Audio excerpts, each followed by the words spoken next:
Hakikat ilmu pengetahuan. Istilah ilmu pengetahuan diambil dari bahasa Arab alim, yaitu ilmu-ilmuwan yang berarti mengerti atau memahami. Benar-benar dalam bahasa Inggris, istilah-istilah ilmu berasal dari kata skim yang berasal dari bahasa Latin, yaitu cinta, dari bentuk kata kerja yang berarti mempelajari dan mengetahui. Menurut Sumarna 2006, dalam Susanto, ilmu dihasilkan dari pengetahuan ilmiah yang berangkat dari perpaduan proses berpikir deduktif atau rasional dan individu. Jadi proses berpikir inilah yang membedakan ilmu dan pengetahuan. Persyaratan ilmu pengetahuan dalam Susanto memberikan 3 hal pokok yang menjadi persyaratan ilmu pengetahuan, yaitu yang pertama, pengetahuan atas kenyataan bahwa setiap manusia terlepas dari kasta, kepercayaan, jenis kelamin, atau usia mempunyai hak yang dapat diganggu-gugat oleh persoalan lagi. Untuk mencari ilmu yang kedua, metode ilmiah itu tidak hanya pengalaman atau eksperimentasi, tetapi juga teori dan sistematis. Ilmu pengetahuan mengamati faktor-faktor, mengklasifikasikannya menuju hubungan-hubungannya, dan menggunakan sebagai dasar untuk menyusun teori. Yang ketiga, sebagai semua orang harus mengakui bahwa ilmu pengetahuan berguna dalam dan berarti untuk individu maupun sosial. Ilmu dapat dipahami sebagai proses, prosedur, maupun sebagai produk atau hasil. Sebagai proses, ilmu yang merupakan proses yang terdiri dari kegiatan-kegiatan mendapat pengetahuan, wawasan, dan kesimpulan. Sebagai proses, lahirnya ilmu merupakan hasil capaian dari proses yang panjang, melibatkan tindakan manusia dalam mengamati, mendekati, dan memahami objek atau gejala, alam maupun sosial. Sebagai prosedur, ilmu berkaitan dengan penggunaan cara yang ketat yang digunakan agar proses mencari ilmu dapat berjalan dengan baik. Untuk menghasilkan sesuatu yang benar, diperlukan metode atau prosedur yang benar pula. Prosedur yang membuat kita mengerti bahwa dibutuhkan cara-cara tertentu untuk mendapatkan sesuatu kesimpulan atau pengetahuan yang benar. Sebagai produk atau hasil, berarti ilmu merupakan hasil dari proses yang aktivitasnya mengetahui. Dalam hal ini, ilmu dikenal sebagai suatu hal yang sudah jadi yang didapat oleh kegiatan mencari pengetahuan atau kegiatan ilmiah. Produk inilah yang biasa akan digunakan untuk mendapatkan ilmu pengetahuan lebih lanjut yang digunakan agar secara praktis bagi manusia. Baik, saya akan melanjutkan materi, yaitu lapisan ilmu. Menurut Hidayat Natatmaja, menggambarkan dalam bahasanya sendiri mengenai hal tersebut, bahwa ilmu memiliki struktur, dan struktur ilmu itu memiliki beberapa lapis. Beliau membagi lapisan ilmu ke dalam 2 golongan atau kategori, yaitu lapisan yang bersifat terapan dan juga lapisan yang bersifat paradigmatik. Dalam penerapannya, ilmu dapat dibagi atas beberapa bagian. Yang pertama yaitu ilmu murni atau pure science. Yang kedua yaitu ilmu praktis atau applied science. Yang ketiga yaitu ilmu campuran, dan yang keempat adalah ilmu teoritis nasional. Sedangkan dalam fungsi kerjanya atau paradigmatik, ilmu juga dapat dibedakan menjadi beberapa bagian. Yang pertama yaitu ilmu teoritis rasional, ilmu empiris praktis, dan ilmu teoritis empiris. Bagian yang berikut yaitu jenis-jenis ilmu pengetahuan dan sifatnya. Jenis-jenis ilmu pengetahuan. Menurut pembagian klasik, maka ilmu pengetahuan dibedakan atas beberapa. Yang pertama, natural science atau kelompok ilmu-ilmu alam. Yang kedua, social science atau kelompok ilmu-ilmu sosial. Sedangkan menurut Dr. Randu C.A.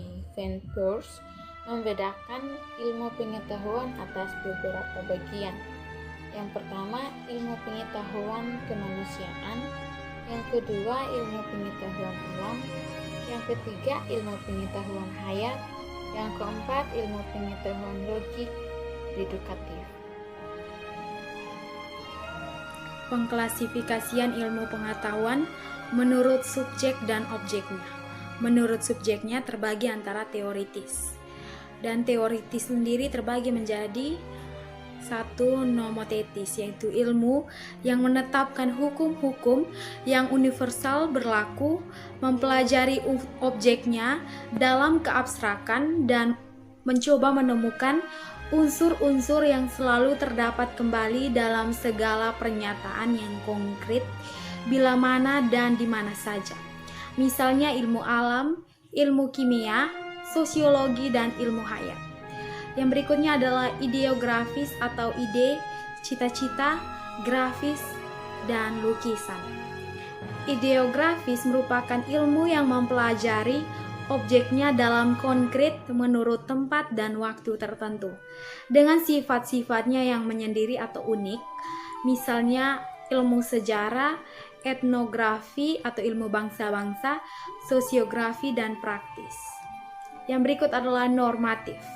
Normatif adalah ilmu yang memesankan bagaimanakah kita harus berbuat, membebankan kewajiban-kewajiban dan larangan-larangan, misalnya etika atau filsafat moral. Positif atau applied dalam arti sempit adalah ilmu yang mengatakan bagaimana orang harus berbuat sesuatu untuk mencapai hasil tertentu. Misalnya ilmu pertanian, ilmu teknik, ilmu kedokteran, dan sebagainya. Menurut objeknya, terbagi menjadi universal atau umum yang meliputi keseluruhan yang ada, seluruh hidup manusia, misalnya teologi atau agama maupun filsafat. Yang berikutnya adalah khusus.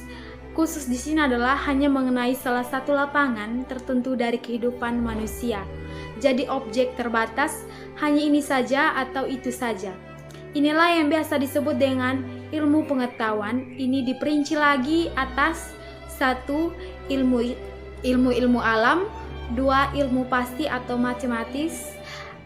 Yang berikut adalah ilmu-ilmu kerohanian atau kebudayaan. Sifat-sifat ilmu pengetahuan sejarah membuktikan bahwa dengan metode ilmu akan membawa manusia kepada kemajuan. Dalam pengetahuannya, kemajuan dalam pengetahuan yang dihasilkan oleh ilmu itu memungkinkan karena beberapa sifat atau ciri khas yang dimiliki oleh ilmu. Dalam hal ini, Randall mengemukakan beberapa ciri umum daripada ilmu.